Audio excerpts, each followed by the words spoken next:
In middle school, self-image was defined by how beautiful you were, what you wore, who you hung out with.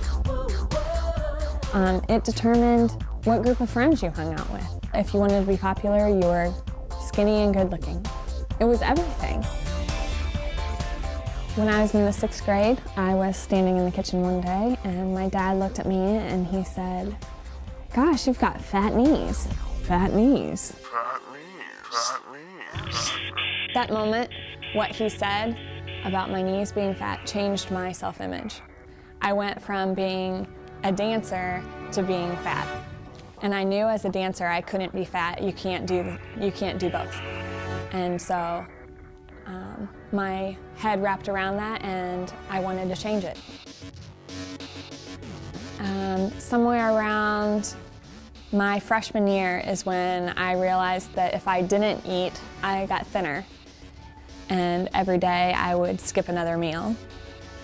And before you knew it, I was going days and days without eating and dropping the pounds, and yet still all the while dancing and exercising, and it became this obsession with this image. It consumed my every thought. I would constantly compare myself to what other people looked like, constantly look at myself in the mirror and tell myself it wasn't good enough, tell myself I wasn't thin enough.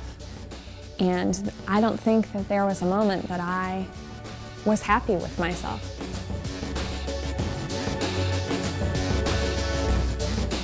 I couldn't perform my dance routines as well because I didn't have any energy. I was covered in bruises. I had a lot of visits to the doctor. A lot of things were going wrong with my body. It was, my immune system was completely shot. And at my lowest point, I was 5'10", and I weighed 92 pounds. I was basically killing myself and didn't know it. When I was 18, that is when I came into a relationship with God. And all of the things that I had from my life without Christ, I had let go of, except this. And I knew that it was the one thing I wasn't letting go of. So one day someone came up to me and flat out asked me if I was anorexic. And I was floored. I had never heard anyone call me anorexic before. But it was almost like God was asking me that question. And that's when it hit me, and I had to snap out of it and change my life. I had to give that part over to God and have Him take care of my disease for me. So I put it in His hands to be recreated.